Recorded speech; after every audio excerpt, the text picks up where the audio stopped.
Xin chào các bạn, hôm nay mình xin chia sẻ với các bạn cách làm món chân gà rút xương ngâm xả tắc, giòn, ngon, chân gà trắng, không bị nhớt, không bị đắng. Món chân gà ngâm xả tắc này được nhiều bạn yêu thích, dùng để ăn vặt hoặc là nhâm nhi với người thân và bạn bè vào những dịp sum họp. Khi ăn, các bạn sẽ cảm nhận miếng chân gà giòn sần sật, kết hợp với vị chua nhẹ của tắc, vị cay cay của ớt, hương thơm của sả, tạo nên cảm giác không bị ngán khi ăn. Món ăn này đơn giản mà lại dễ làm.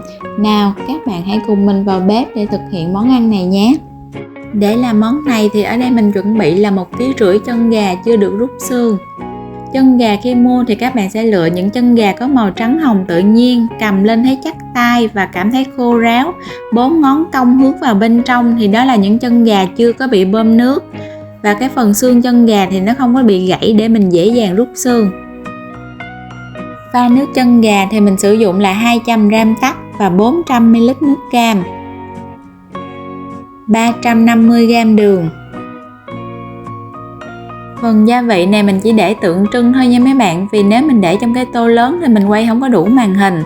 200ml nước lọc, 200ml nước mắm ngon và 300ml giấm. Mình có thêm là 2 trái ớt hông cay, một ít ớt trái, 10 nhánh sả và một ít gừng. Trước tiên là mình sẽ đi rút xương chân gà. Chân gà sau khi mua về thì các bạn sẽ cắt bỏ đi cái phần móng. Các bạn đặt chân gà úp xuống cho mu bàn chân gà nằm ở phía bên trên. Mình dùng tay bẻ ngược mu bàn chân rồi dùng ngón cái ấn xuống sẽ thấy phần khớp nối giữa xương cẳng chân và các ngón chân. Sau đó mình sẽ dùng dao cắt cho cái phần khớp nối giữa xương cẳng chân và bàn chân này rời ra. Các bạn cắt sâu xuống cho đứt cái phần gân này ra luôn thì mình sẽ dễ làm hơn. Tiếp đến là mình sẽ dùng kéo mình cắt một cái đường dọc từ mu bàn chân đến hết phần khớp cẳng chân để tạo thành một cái hình chữ T. Ở phần khớp hai đầu của xương cẳng chân thì mình sẽ dùng mũi kéo cắt sâu vào để cho phần da và gân nó đứt rời ra. Quay ngược chân gà lại thì ở phần khớp đằng này mình cũng sẽ cắt đứt rời ra phần da và gân.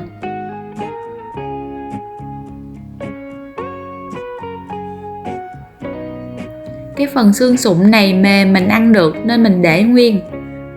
Mình sẽ kéo ngược chân gà lại để tách rời ra khỏi cái phần xương ống chân. Sau đó mình sẽ dùng tay mình xoay cái phần xương ống chân này cho nó tách rời ra. Mình lấy cái phần xương ống chân này ra rất là dễ luôn. Xương ngón cái này nhỏ mình ăn được nên mình không cần rút xương ngón cái, mình chỉ rút xương 3 ngón còn lại. Mình dùng kéo mình cắt dọc theo cái phần ngón chân. Tương tự mình sẽ cắt dọc hết 2 ngón chân gà còn lại. Cuối cùng là mình sẽ dùng dao mình cắt dọc bên dưới của xương ngón chân.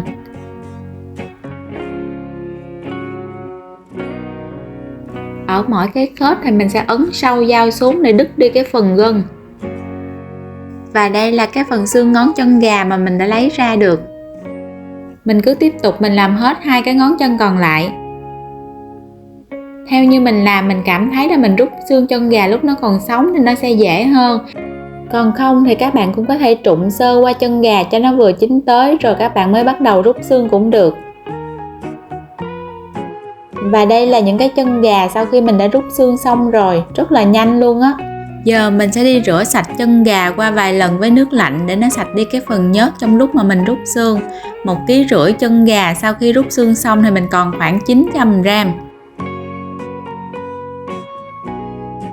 Sau đó mình sẽ cho vào đây là 1 muỗng cà phê muối và một ít gừng, 50ml giấm. Mình để chân gà đây mình ngâm 10 đến 15 phút để cho chân gà của mình nó không có bị tanh. Giấm và gừng sẽ giúp khử đi cái mùi tanh của chân gà. Sau đó mình sẽ rửa sạch và để cho ráo nước. Xong rồi thì các bạn sẽ đi luộc chân gà. Mình cho vào nồi nước luộc 1 muỗng cà phê muối, 20ml giấm, một ít sả cọng và gừng. Khi mà nước sôi lên thì mình sẽ cho hết cái phần chân gà vào. Chân gà mình mua nó có hai loại, màu vàng và màu trắng. Để chân gà được chín đều thì mình sẽ thường xuyên trộn cái phần chân gà này lên nhé các bạn. Khi mà nước sôi lên, để chân gà có màu sắc đẹp và sạch thì mình sẽ vớt hết cái phần bọt thừa này đi. Thời gian mà mình luộc chân gà là 5 phút, tính từ thời điểm nước sôi mình cho chân gà vào đến lúc mà mình vớt chân gà ra. Nếu như mà chân gà lớn thì mình sẽ luộc trong khoảng 7 phút. Sau khi mà chân gà chín thì mình sẽ vớt chân gà ra một cái thau nước đá. Mình sẽ ngâm chân gà trong nước đá này khoảng 20 phút hoặc là đến khi nào nước đá nó tan ra hết để cho chân gà nó được giòn. Nếu như các bạn luộc chân gà nó mềm quá thì khi mình ngâm chân gà nó sẽ không có được ngon và mình để không có được lâu. Để chân gà qua một bên đi, bây giờ mình sẽ đi nấu cái phần nước ngâm chân gà. Mình cho vào nồi 350g đường, 300ml giấm và 200ml nước lọc. Cho thêm vào đây là 200ml nước mắm. Mình dùng muỗng mình khuấy cho cái phần hỗn hợp này nó tan ra. Sau đó mình sẽ mở lửa lớn để nấu cho cái phần hỗn hợp này nó sôi lên. Các bạn sẽ vớt sạch cái phần bọt thừa này đi nha, để cho cái nước ngâm chân gà của mình bảo quản được lâu hơn. Mình đun sôi trong khoảng 5 phút để cho nước ngâm này nó hơi kẹo lại.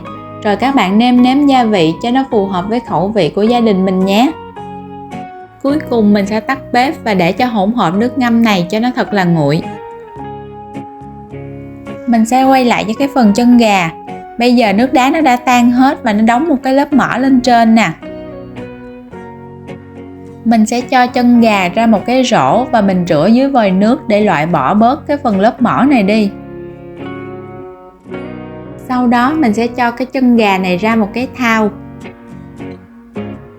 Mình cho thêm vào đây là một muỗng canh đường. Mình bóp hơi mạnh tay trong khoảng 3 phút để bỏ đi cái lớp mỡ bám bên ngoài. Khi mình ngâm chân gà nó sẽ trong, không có bị nhớt và mình bảo quản được thời gian lâu.